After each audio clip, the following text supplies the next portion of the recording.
Hello, race fans. Welcome to another edition of the EKN Debrief here on the EKN Radio Network. My name is Rob Howden. I will be joined, as always, by David Cole. Episode number 33 of the EKN Debrief here on the EKN Radio Network. September 20th, 2018. David Cole and I will be delving into the WK Manufacturers Cup Series event at Newcastle Motorsports Park, the Nitro Kart Nationals happening in early September. We'll be going through, of course, the paddock pass. We'll start with the overview. We'll have our race reports, and then we'll wrap up this edition of the debrief with a look at the events coming up on the EKN Trackside Live race calendar. This week's show presented by the Alan Rudolph Racing Academy. If you want to improve your results, it's time for professional instruction and coaching at the Alan Rudolph Racing Academy. Located at the new state-of-the-art Speed Sports Racing Park just north of Houston, the Alan Rudolph Racing Academy offers custom coaching programs for newcomers and experienced racers alike. Train with a champion with over 30 years of racing experience to get proven results. Get ready for the big races by training with the best. Reserve your dates now by calling 866-607-RACE. That's 866-607-7223 to contact the Alan Rudolph Racing Academy. All right, David Cole, you were trackside at round number 5, I believe, of the WK Manufacturers Cup Series, the Nitro Kart Nationals. And again, as we always say, your second home when it comes to racing, Newcastle Motorsports Park. Yeah, that was third and final visit of 2018. I don't think I'll be going back there unless, something happens in October where I'm able to go down for a Briggs & Stratton 206 endurance race, but that's to be determined. But yeah, hey, hold Newcastle's on. our second Dave, home, really. Hold on. Go ahead. Hold on, Dave. Let's put that out there then. David Cole is available to drive in that Briggs Enduro if someone needs a top-notch driver. Top, yeah. Right? I'm surprised I haven't been signed up for Super Nats because I'm so awesome. This is it. Well, you never know, Dave. Listen, you come with skills and you come with the ability to develop some exposure. Right? Let's just be real. Maybe a bottle of rum, too, on the side. And a bottle of rum on the side. You're like a 3-tool player. That's right. All right, back at it. Newcastle. Again, third trip for you there. Round 5 of the 2018 championship chase for the Man Cup. Yeah, so it was good to be back there. And this time, obviously, WK used a different layout, using the layout number 40 that Newcastle has among their many, many, many, many different layouts that they can have around that huge facility that they have there in Newcastle, Indiana. So it was a different feel. Obviously, being the third race there of the year, it a little bit smaller of a turnout because 1, kids are in school. 2, it's towards the end of the year, and 3, there, unless you really wanted to race, there was no reason to be there unless you're in the championship. So, it was a different feel, but it was a good feel because the layout was different. So it provided some different views for us along the fence. And obviously we had clear weather all weekend long. So weather was never an issue all weekend long. Yeah, based on the notes that you kind of helped me out with here, third best entry number, 114 on the season behind Daytona and GoPro. You mentioned the fact that 2 other events, major events, national events were there. The USPKS and, of course, the Superkarts USA Summer Nationals. The end of the Pro Tour was there, and they had big numbers over 250. I'm interested in hearing, though, on your feedback on the layout, the different layout they ran, because I've been there many, many times. You've been there countless times, dozens and dozens of times for major events, and there's a normal track layout, the national layout that is used. What were your thoughts on that different layout? Were there the same amount of, let's say, overtaking opportunities? Did it race better? What do you think? Well, I was going to kind of get into that on the paddock pass, but all right. We can hold. Hey, we can hold if you want. We're talking about it now. The layout, basically what it did was it removed the cell tower section. So as you're going out towards I-70 and the northeastern part of the track, you make the left-hand turn at the blue corner, and you make your way towards the double right-hander, which is entering the cell tower section. Well, instead of using that section, they turned left to head towards green corner, which totally removed all, the tight 180, to tight left-hander 180, the up and down kink section that we call the 4-mile section, where he was slamming the curbings there so many times at the summer nats. So you got rid of that. So it was kind of like taking away 2 passing opportunities there. Obviously going into 5, there was always the passing opportunity there. And depending on how you exited 5, there could have been an opportunity there at 6, just like any other corner. So essentially it took away maybe 1, maybe 2 passing opportunities. But it was a lot quicker through there too. So that was the flip side. Now you travel through the normal distance to go through the scoreboard corner, and then you hit the Monza, which is off the straightaway heading towards I-70. The Monza section we've never really seen used other than kid carts. And so to see the IAME senior guys go through there and the senior carts go through there, it actually, provided a challenging corner for these guys, because it was all about finesse and having the right chassis set up and being able to drive through that corner. What did it do? What did it do, David, for the passing zone to the inside? Like after you come out of the Monza, you make the right hander to get back over to the I-70 hairpin. Was that still a pretty aggressive place to pass at that point? I think it made it more aggressive nice. Because you had to come out of the Monza, carry your speed, drift as far to the outside as you could before you had to switch back to the right and set up for I-70. So obviously on the last lap, you saw guys that would just bolt to the left on the exit of that kink coming back onto the straightaway to try and block a pass. Or you saw guys coming out of there too wide, because a lot of times, because the Monza is a little bit of a slower corner, it allowed somebody to do the up and under and come alongside of them. So it was kind of like a cat and mouse game of, do I hang out here on the outside, or do I get off of it and try again at the I-70? So interesting. It did provide a unique opportunity there for a lot of the categories. And again, adding that Monza slowed everything down. So you're talking about a 2 to 5 teeth differential from the national layout that we've typically seen. And then the bus stop is the final addition to that. And to be honest, all it did was create more of a streamline, rather than, as we typically have seen with the way where the start finish line is. There wasn't the opportunity to grab that draft and pass at the line that we've seen, because the bus stop took care of that, got rid of it. I'm wondering if they were to run the bus stop, it might have been cooler to put the start finish line back around the corner at turn 1. That's right? Exactly what we were talking about. I said if you were to run the bus stop again, you'd have to move the start finish line back to the original start finish line, which is along the Racer Grill straightaway there. Yeah. That opens up that pass in the final corner. I would like that. Okay, cool. Well, listen, I apologize for stealing one of your paddock passes, but you got more, I know. Let's talk numbers, Dave. 114 entries, as I had said earlier, the 3rd best on the season behind Daytona and GoPro. Really not bad, because as you mentioned, into the race, into the school season, it's the 5th race of the series. If you're not in the championship, you may, obviously some people don't run full series now. I don't understand that. But you may not enter. 114 entries, those still some pretty good numbers. IAME Junior, I believe, with the most, right? Yeah, IAME Junior had the most at 20. They were highest on the weekend. And like you said, I was shocked to see the number where it was at. I was told something higher. Obviously, when you go through the numbers, you get the exact number that we came up with. But, I thought it was going to be less than 100, to be honest. I didn't see it happening. Adding the Briggs 206 cadet class added 8, so that kind of helps you keep it above 100. And then to have the Yamaha senior category actually hit 10, which is the 2nd best it's had all season long next to Daytona, that definitely helped help it break 100. And then along with Yamaha Sportsman as well, getting 8, so that had its 2nd best of the season as well too. So the only disappointment really was the KA100 senior. We only saw 7. Which was the smallest turnout of the year. So I'm not too obviously, maybe because there's too much racing going on in the Midwest. That would probably be why. Yeah.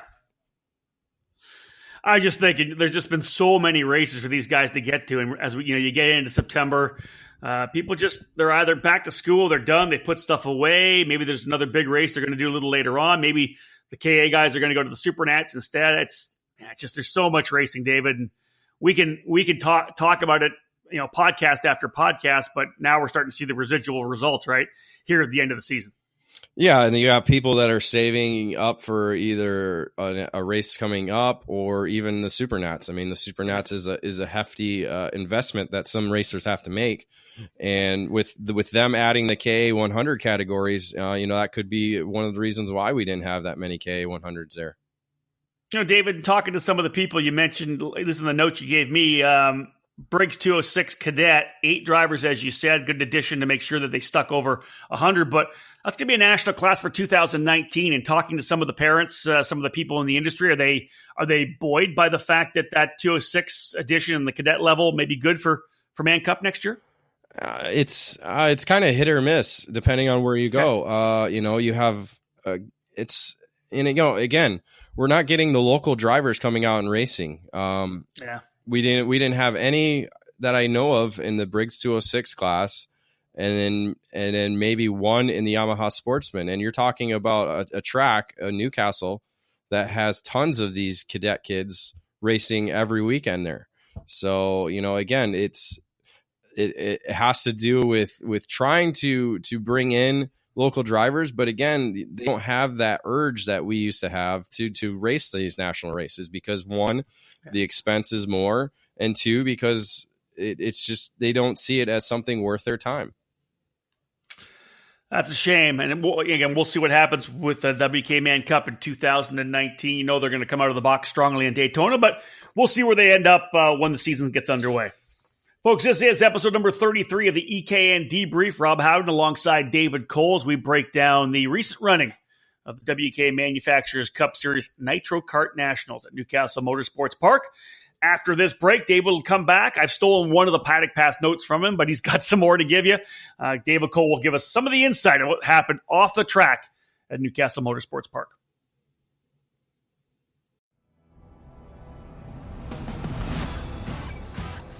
If your dream is IndyCar, set your sights on the Mazda Road to Indy presented by Cooper Tires.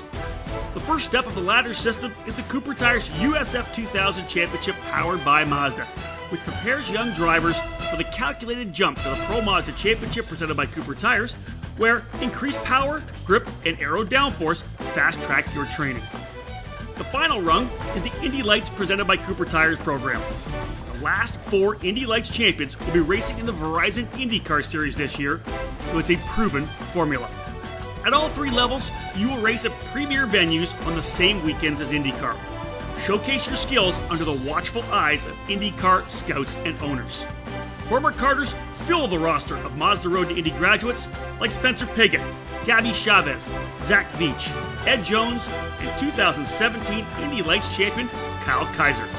Recent karting graduates like Oliver Askew are in the middle of their journeys as well. Follow in their footsteps. Fulfill your dream. If you want to race IndyCar, there is only one choice. The Mazda Road to Indy, presented by Cooper Tires.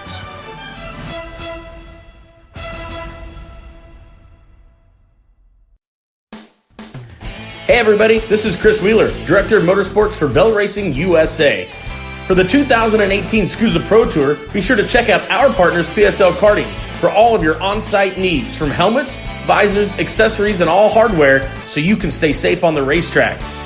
New for 2018, the CMR KC7 Carbon, the first of its kind, the only carbon helmet in the world approved by the CIK for youth use. Check it out at PSL Karting, and thanks for tuning in to EKN Live.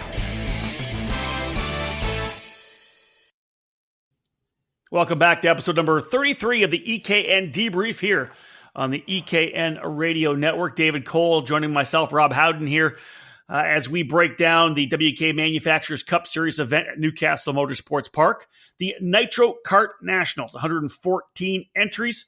David Cole, before we jump in, let's talk about our presenting sponsor of the Paddock Pass, Comet Racing Engines. Are you looking for that extra edge? Comet Racing Engines is your answer. The engine service program from Comet Kart Sales has been winning from coast to coast at all levels and different forms of the sport. Comet Racing Engines continually perform track and dyno tests to provide their customers with the cutting edge in engine performance. Trackside and customer support are the cornerstone of the Comet Racing Engines business, ensuring that each and every customer receives personal attention and the help they need to achieve the best results.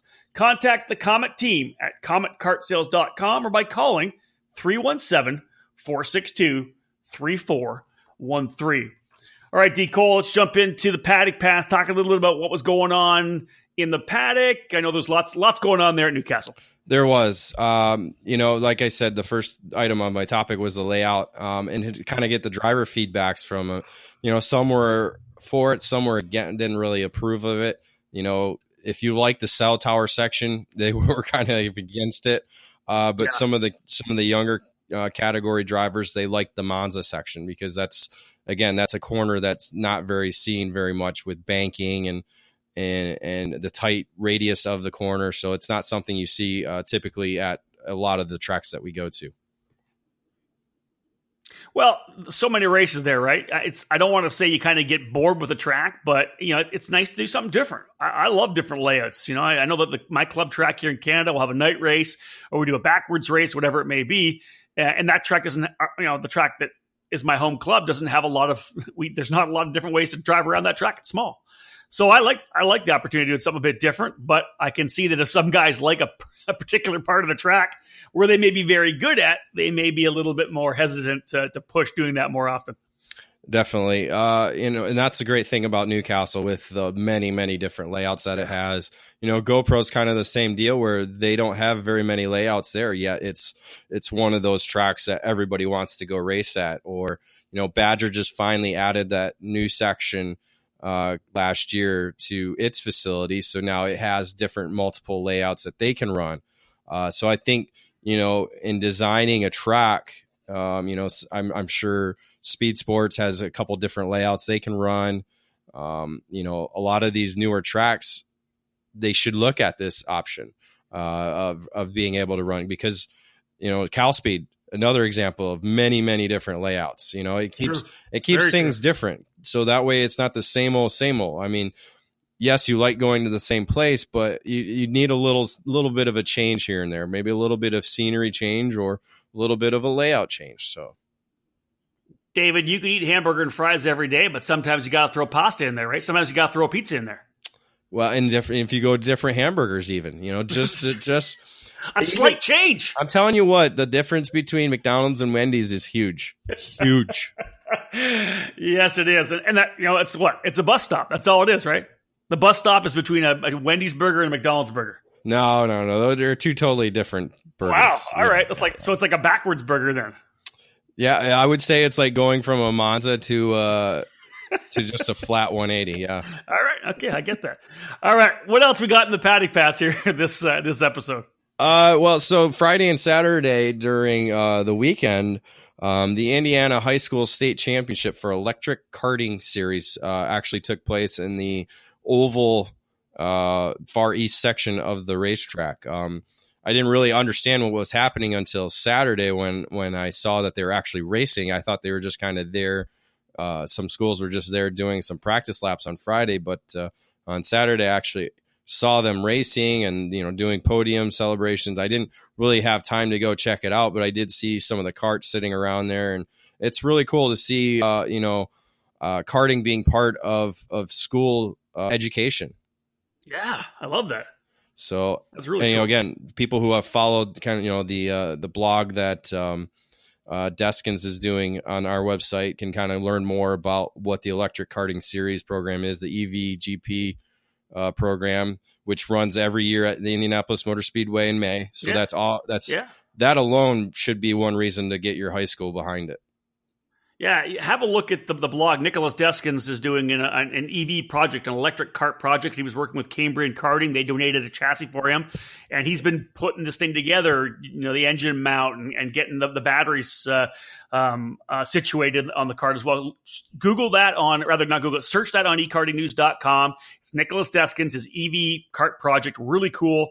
And again, as you said, David, you're right in the heart there in Indianapolis, right? Purdue University, very big behind the EV Grand Prix that runs each May at the Indianapolis Motor Speedway in the parking lot behind the pagoda. It's an interesting, number one, an interesting evolution of the sport. We're seeing, of course, Formula E in Formula Car. We're seeing a lot of electric karting coming. Will that be our future? But again, as you said, first and foremost, when we're getting karting into high school curriculums, that's something that's going to be very big for our sport as well.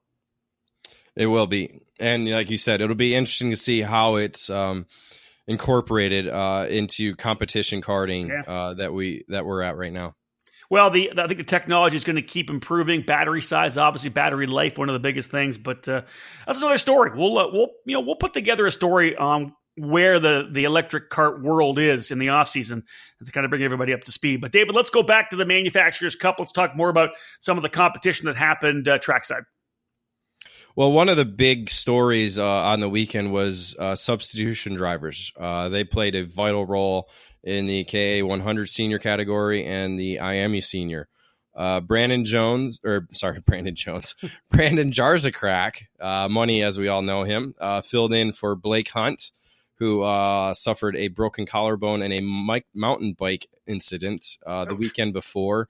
While Alexander Kardashian drove Taron Odom's entry in IME Senior, another broken collarbone that put him on the sidelines. So Kardashian, being a Purdue student, was able to make his way over to Newcastle and do that, while Jarzakrak kind of used this weekend to kind of get ready for next month's trip to France. So, quick question for you: substitute just as in, hey, the karts were there to drive them, or does WK have a substitute rule that you can have a driver and you're able to keep the points? Yeah, they have a substitute rule. If you look in the 100 section, the book's not here in front of me, I would tell you the exact rule. But obviously they have to have a doctor's note, stipulating that this person is not allowed to be competing or involved in motor racing at all.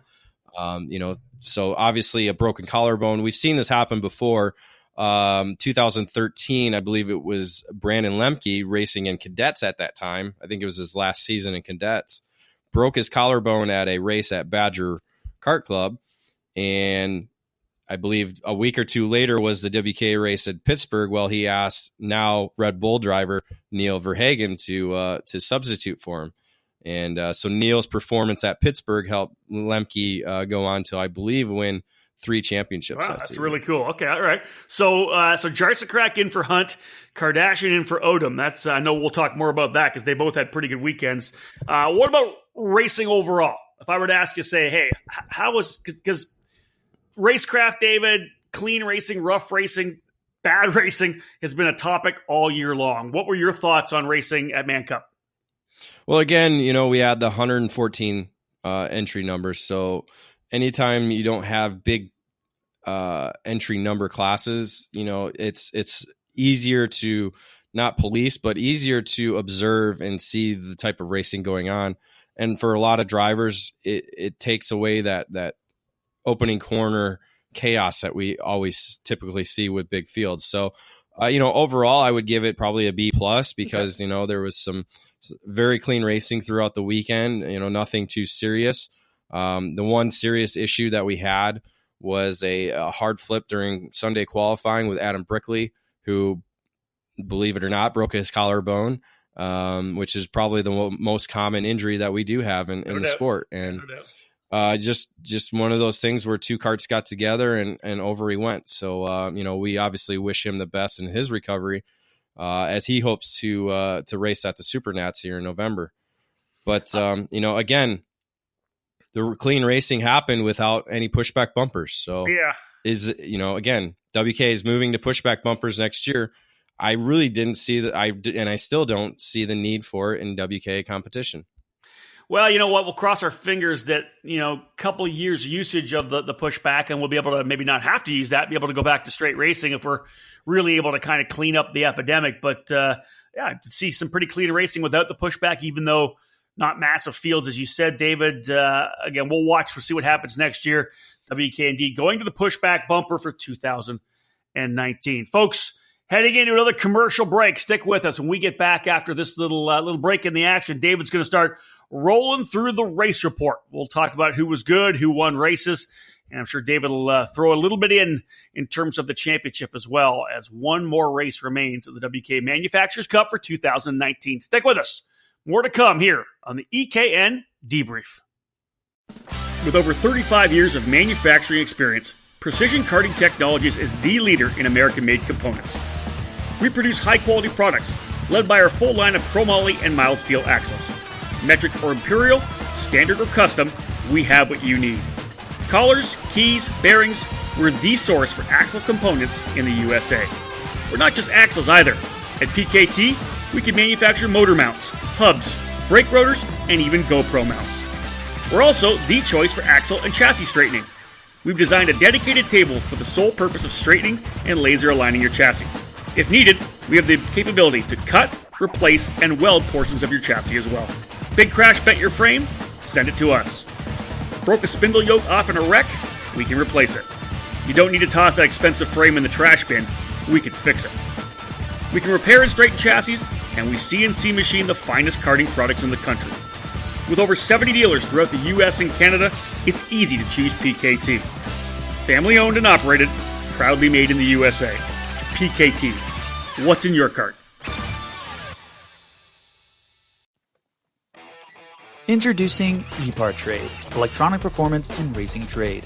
ePartrade is the revolutionary new web-based, trade-only product sourcing platform that works 24/7 to connect performance parts suppliers with racing business professionals around the world. Find new products and technologies all year long, accessible everywhere, from anywhere, 24/7. ePartrade is the only product sourcing platform as innovative and fast-paced as the racing market itself.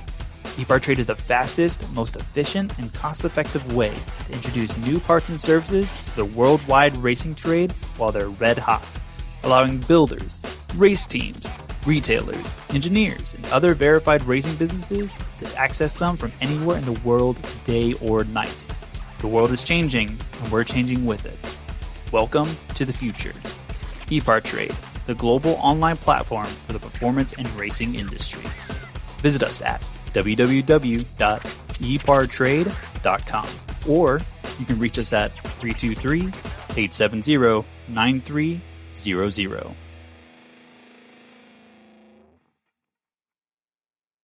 Welcome back to episode number 33 of the EKN Debrief here on the EKN Radio Network. My name is Rob Howden.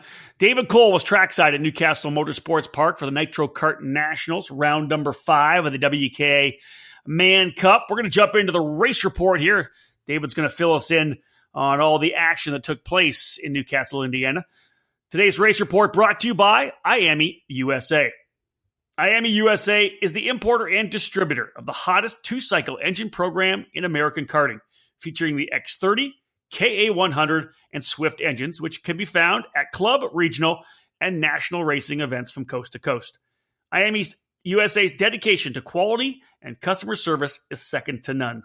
IAME is a proud supporter of programs such as the United States Pro Kart Series, WK Manufacturers Cup, F-Series Gear Up Challenge, and SuperKarts USA Pro Tour, Winter Series, and Pro Kart Challenges.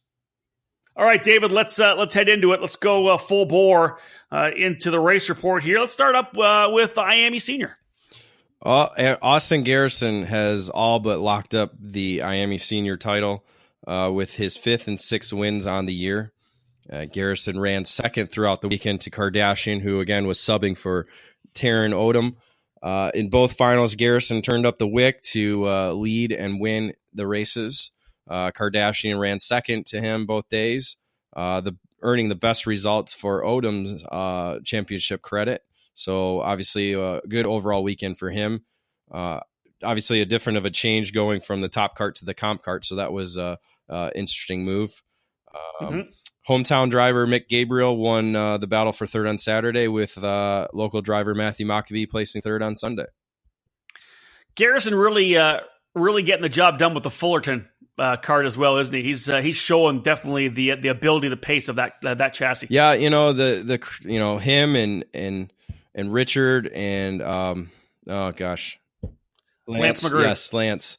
Those three work really well together. Anytime you go by them, they're always, they're calm, cool, collective. They understand what they need to do.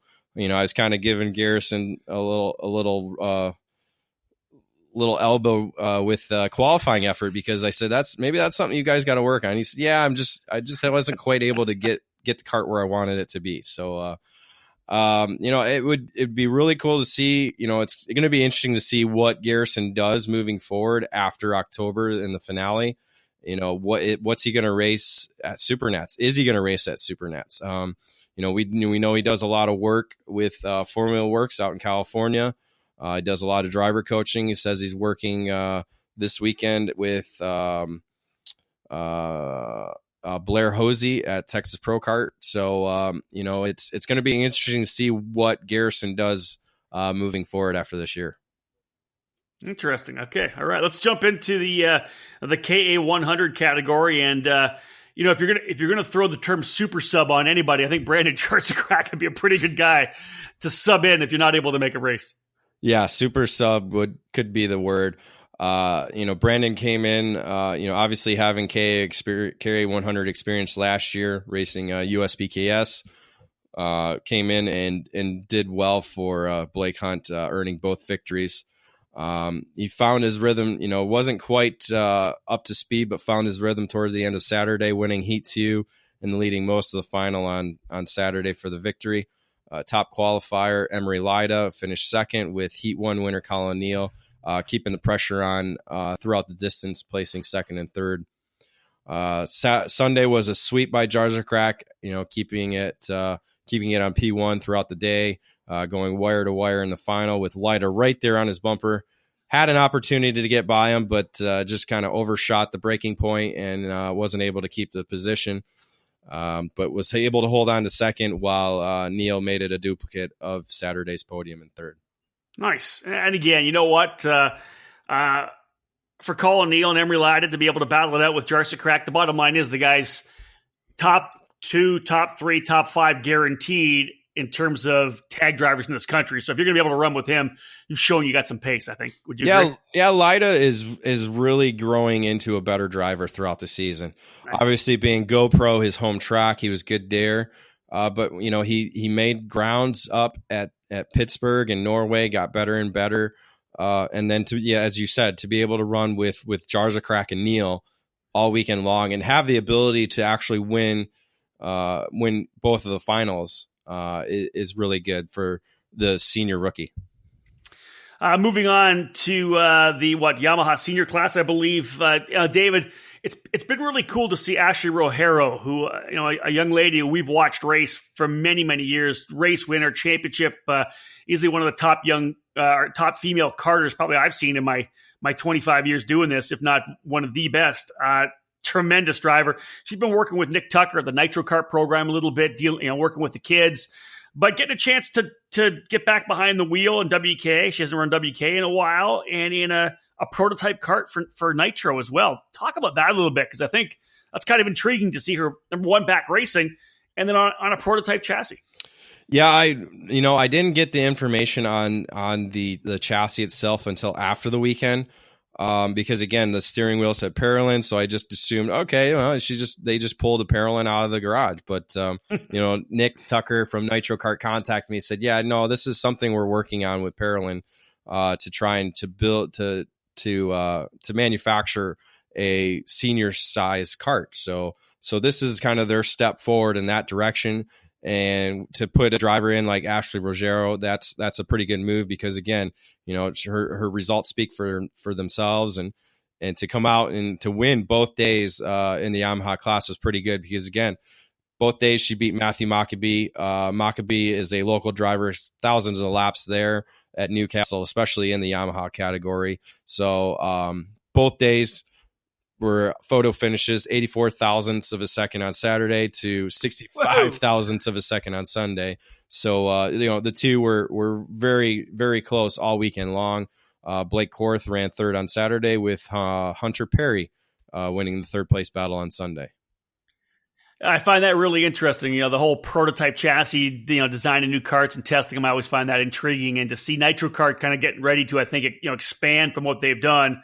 They've already become, one of the leading, if not the leading, cadet, micro mini chassis out there. And to see them looking now to expand into the senior classes, I think is really cool for Nick Tucker, his program continuing to develop.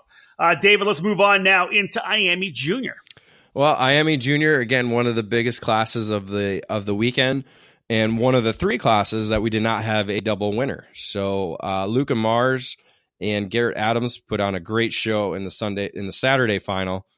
Great to see these two young drivers go back and forth. Mars was able to hold off Adams at the line for his second victory of the season, with local driver Bryson Morris scoring his first WK podium in third. Sunday, it was basically the Connor Zilic show. He established himself as a driver to beat all day long, and especially in the final, driving away to a 2.2 second advantage for his first WK victory in the category. Mars ended up second, with pre-final winner Connor Ferris in third. Kind of cool to see some of these kids we've watched, right, Dave, for the last couple of years, running from the micro and the mini categories, moving their way to junior. I always really find it interesting to see how they make that transition from the mini classes up into junior, because it's not easy, depending on the series. Obviously, not quite as many guys running in WK Man Cup as you'd see at the SCUSA Pro Tour or maybe even USPKS. But, man, making that transition, especially on a big track like Newcastle, is always very impressive to me. Well, just last year, I mean, it was Adams, Zillage, and Mars battling for cadet wins. Yeah, exactly. So, Mars kind of took the first step up last year, but kind of midway through the season. Zillage and Adams have done it this year.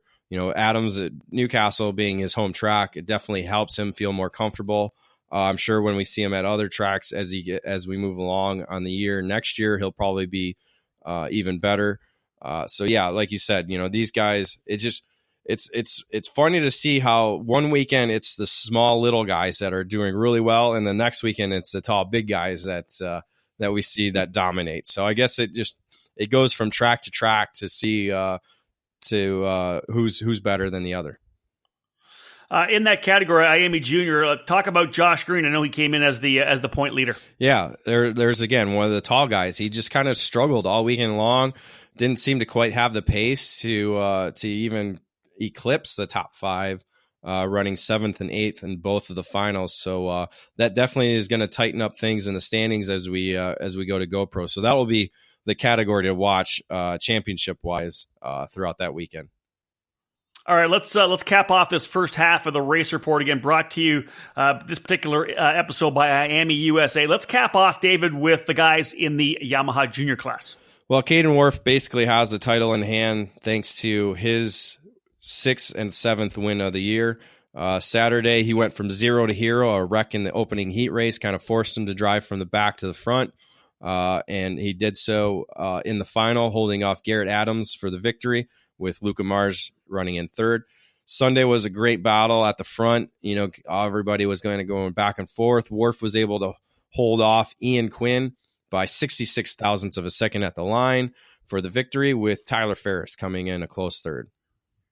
Good racing there, and of course, Caden Worf, another driver we always keep an eye on. Normally, when he's at a track, he's going to be battling up front. There it is, the first half of our race report here, episode 33. This debrief on the EKN Radio Network. We're discussing the Manufacturers Cup event, the Nitro Kart Nationals at Newcastle Motorsports Park. On the other side of this quick break, David's going to talk about what we got, Dave. What we got coming up? We got Yamaha Sportsman. We got Briggs 206 Cadet. More classes still to come, folks, here on the EKN Radio Network. The 2018 season is just around the corner, and Trinity Karting Group is fired up and ready to take up the challenge. We're a full-service racing operation based at the Motorsports Country Club of Cincinnati, which gives us access to our custom-designed driver training facility. We utilize Tony Kart, OTK, and IANI products, and we're your source for Avinco tires in the Midwest. For 2018, we have Arrive and Drive race programs available for the Superkarts USA Winter Series and the Pro Tour, the WK Manufacturers Cup, and of course, the KRA Series at Newcastle Motorsports Park. If you have your own equipment, we can provide the trackside support you need to take your program to the next level. If you're interested in running with a professional team with full support, coaching, and hospitality, give us a call. Trinity Karting Group has a long history in the sport, a winning pedigree, and we're dedicated to driver development. We pride ourselves on our professional approach and our positive attitude. Driver development is a big part of our program, and if your desire is to graduate into Formula Car racing, we are the official karting feeder operation for Team Pelfrey, the championship-winning junior Formula squad on the Mazda Road to Indy.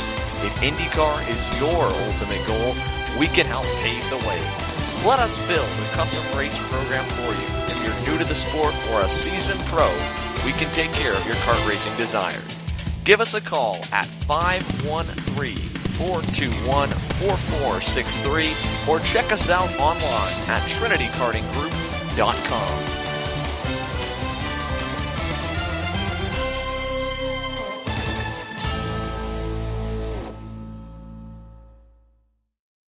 Hi, EKN listeners. This is Jeff Wessel from Streeter Superstands.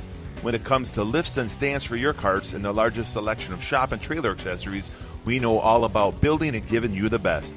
The Streeter Superstands crew has over 30 years of experience, are kart racers just like you, and know that the Streeter name stands for durability, affordability, and most of all, quality.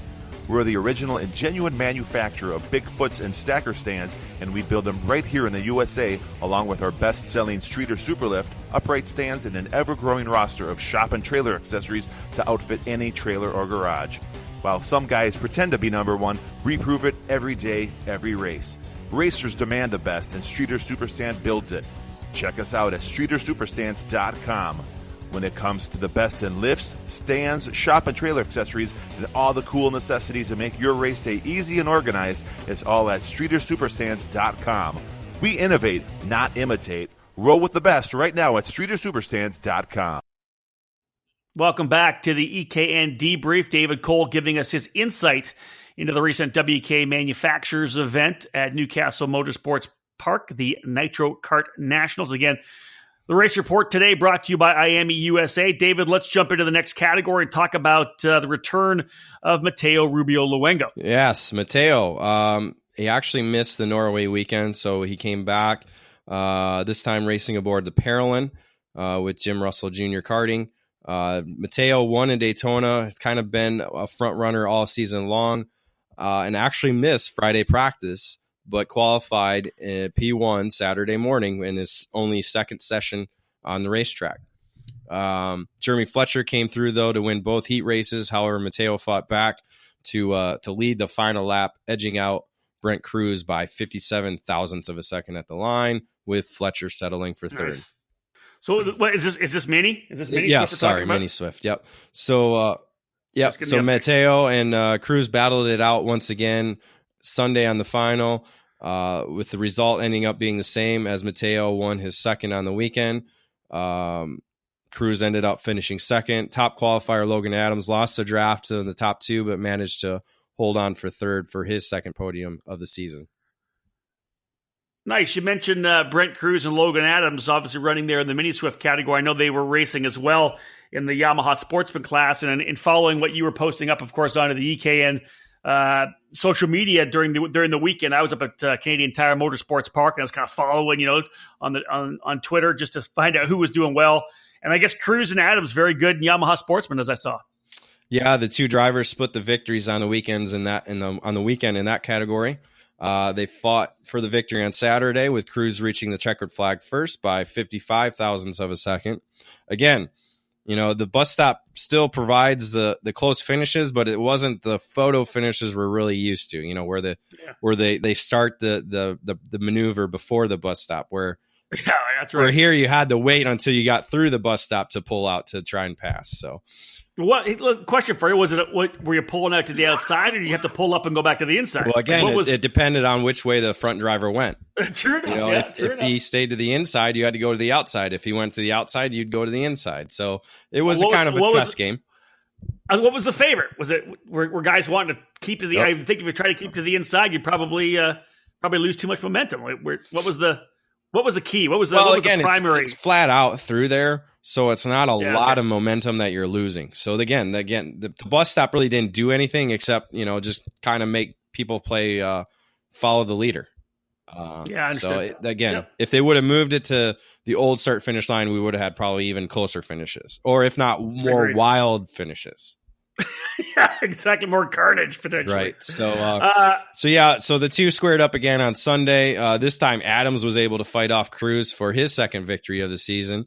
Annie Rule completed the podium in third. Their two wins, Cruz and Adams taking the wins, broke up the streak by point leader Danny Dzalski, who had six straight victories going into Newcastle. So that broke up his party. But Danny's still going to be the point leader going into to GoPro and should have the title depending on what happens in GoPro. Now, a couple of wins for Cruz on the weekend, but he ended up with three. Looks like he got a couple in the Briggs 206 class as well. Yeah, so with the Briggs being part of the race weekend, a lot of nitro kart drivers were in there. It actually had the left-hand chassis and the right-hand chassis, so it was kind of a mixture of both in that. Obviously the engines still have to have the two different. You have the two different Briggs exhaust mufflers, but that was kind of the question everybody had going in on the weekend. But luckily the candy cane style pipe is legal by Briggs and Stratton, so that took away that perception of illegal pipes that everybody was questioning. Yeah, I understood. But actually, Cruz had a right side normal side chassis and ended up winning both days in the Briggs 206 category. Cruz won Saturday's final over Ayrton Grimm and Danny Dzalski. Sunday was the same podium. This time, Grimm nearly took the victory, coming up 89,000 short at the line. You talked Mini already, the Mini Swift class. The Manufacturers Cup runs the Micro Swift category as well. And based on the notes you gave me, Adam Brickley going wire to wire for the victory on the Saturday run. Yeah, he really stepped up in the category. We've seen him do really well throughout the season. He's actually raced Mini and other racing events, so he's kind of at that age where he's ready to move up, but elected to run Micro this weekend. Saturday, he went, as you said, went wire to wire over Cameron Weinberg and Hoyt Moore. Unfortunately, with Brickley having the injury Sunday morning, he wasn't able to race on Saturday. So we had a opportunity for a new driver to score a win for the first time, with also Ben Mayer graduating to Mini Swift over the weekend. Ben Mayer basically has the championship wrapped up, so he elected over Saturday night to move up to Mini for Sunday. So it's something we've seen last year in other programs as well too. But obviously with 12 rounds of racing, you have the opportunity to skip the last event, I guess, if you have enough points. Yeah, well, good for him. So he's moved up into the Mini Swift class. Interesting. Now, new winner, you said. Who was able to step up in the absence and grab the checker? Well, so Cameron Weinberg took control and led green to checkered for his first career victory. Cameron Myers ended up in the runner-up position, with Miles Murray placing third, earning fast lap of the race. Dave, you battling your allergies again still? You got a little sniffle. It's actually better than it was 2 weeks ago, but dude, you've had a rough September. It's the allergies, man. Not to mention the mosquitoes at soccer practice last night eating me up. Dude, sorry to hear that. Hey, listen, we got Lancaster coming in a couple weekends. I think you'll be fine out in Lancaster. What do you think? We'll see. A little bit of hay out there for you, that's for sure. Here, I'll cap off for you. Hudson Floyd ended up dominating the kid kart division all weekend long. In the Saturday final, he won by 39 seconds, and on Sunday by 32 seconds. So Hudson Floyd doing a great job in the kid kart category. How do you say, is it Landon Boer and Casey Quinn on the podium on Saturday? J.J. O'Neill and Quinn filling out the steps on Sunday. Did I get that right?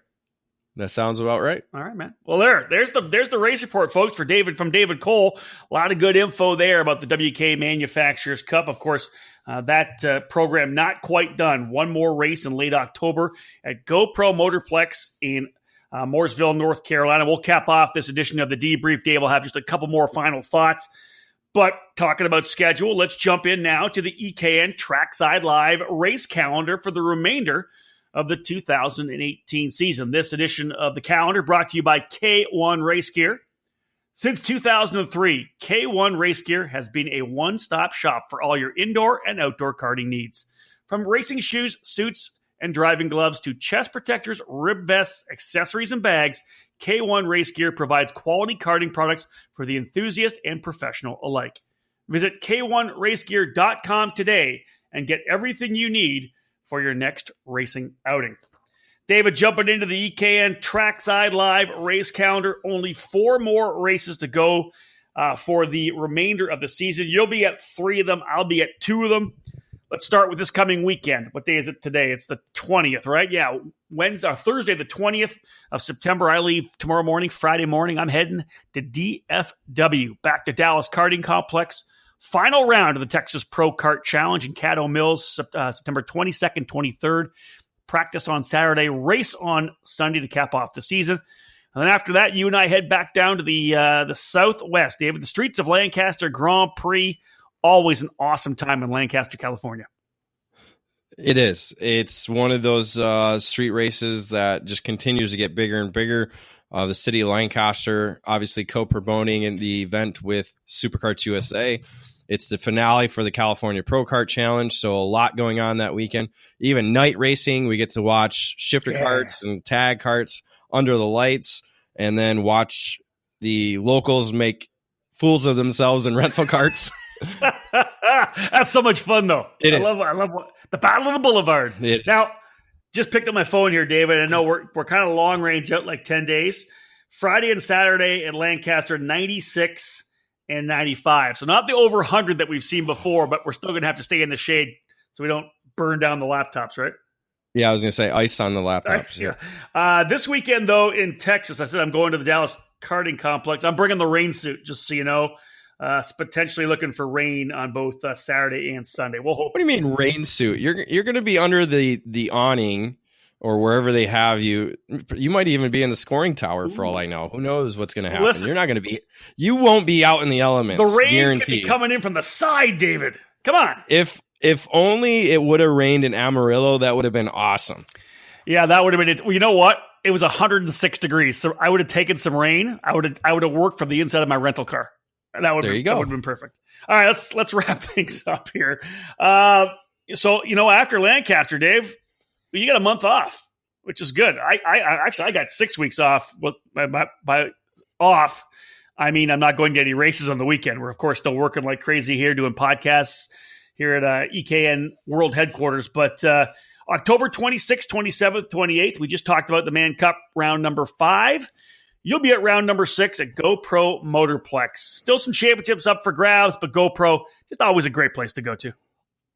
Yeah, and I think we'll have, obviously, the local turnout showing up there. So it could even be around the 114, if not higher, and match the event that we had in March. So it'll be interesting to see the numbers there. And again, like you said, there's still championships to be wrapped up. After that, fast forward about 3 weeks, and we go to the granddaddy of them all, the 22nd running of the Superkarts USA Super Nationals, heading back to the Rio All Suite Hotel and Casino for our trackside coverage. We've been doing live coverage from that. I didn't even know what year we first started. It had to be around 2007, 2008. David, do you remember when we first did a live broadcast? The live broadcast, I'm pretty sure was 2009 or 2010. That late? Okay, all right. We got to go back. Well, again, you got to remember we didn't go back until 2008 to the Rio. That's true. So, and let's just put it this way, folks. Those of you technology people, the kids potentially listening here who probably weren't even born then or were like in their diapers or in kindergarten. The internet wasn't as good back then. You couldn't. Well, obviously, we stream off of an internet card right now. I think wasn't the first year we did it.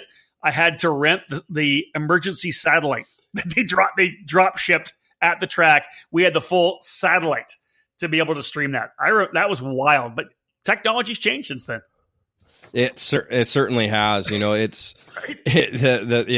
was we had to keep 20 feet away from the satellite because of the electromagnetic waves that were bouncing off of it. So it was. I want to say it had to have been the 2010 year. It might have been the year that Schumacher was there. I really can't remember now, to be honest. I know we did it when Schumacher was there, because I want to say we had 15,000 people tuned in on the Sunday. It was absolutely crazy, but listen to the live broadcast. And again, so that's one. I got to confirm this, but I'm pretty sure that we're going to be doing the Facebook Live again on the Supercarts USA page. So we'll be streaming through Facebook Live with video. Stay tuned for that. We'll get a confirmation. There's a lot of cool things happening on that, but that particular EKN Live is going to have video as well, and you'll be able to stream it, of course, through all the regular EKN stuff, but it'll also be Facebook Live. So I'm just jacked to get back out there, David. I think it's going to be a really good weekend heading back to the Rio. Yeah, and again, we're still waiting to hear track layout. I know that's something they've already worked on, but again, Tom likes to wait till the last possible minute to get that out. So maybe something mid-October we'll probably see that. So it'll be interesting to see what type of changes they make and what kind of elements they bring back from the tracks that we've had there before. Well, an interesting thing too, obviously Rock Cup running 2 weeks beforehand. Do they wait till after the Rock Cup to even tell anybody? Well, but they already have their track layout done. I mean, that's true. That's true. That's interesting. They've already set in stone what they're going to do. And again, you got to, it's 2 separate events. It's probably not going to be the same. It might be a little bit similar in a couple sections. Who knows? We really don't know. We'll see. All right, David, let's cap this off. We are getting ready to finish off this edition of the EKN Debrief. Your final thoughts on the WK Manufacturers Cup event in Newcastle.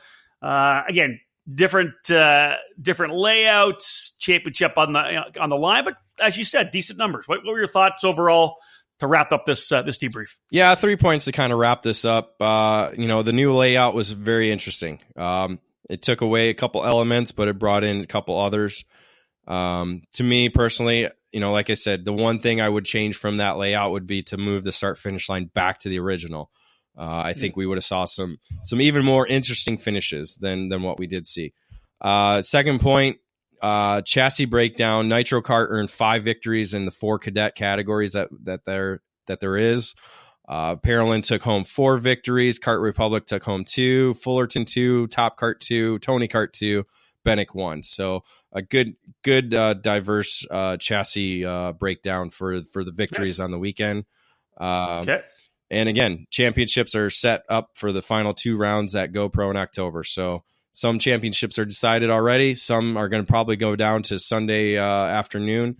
It'll be a great weekend in Morrisville this October. So there you have it, our breakdown, the debrief of the most recent WK Manufacturers Cup event, round number 5 of the 6-race series. You're going to have debriefs coming at you each week here for the next couple because, of course, I'm heading off to Texas here this weekend. David and I will sit down on Tuesday to do our debrief or at least my debrief from Texas. He and I will then head that following Friday to Streets of Lancaster. The Tuesday afterwards, we'll sit down and break down this year's Streets of Lancaster Grand Prix. So lots of debriefs still coming. I've got a couple of cool one-on-one interviews, the industry insiders coming on the podcast as well. You're going to see a lot more coming on the EKN Radio Network into the offseason and much, much more in 2019 as David Cole and I continue to develop the EKN Radio Network. If you haven't done so already, make sure you download the app onto your phone, onto your mobile device, the EKN Radio Network app available on iTunes and Google Play. I believe you just search for eKarting News and you'll be able to download that. It's going to be one you're going to want to have on your mobile device, folks, because we're going to be doing a lot more. On behalf of David Cole, we're done here for the debrief number 33. My name's Rob Howden. Bye for now.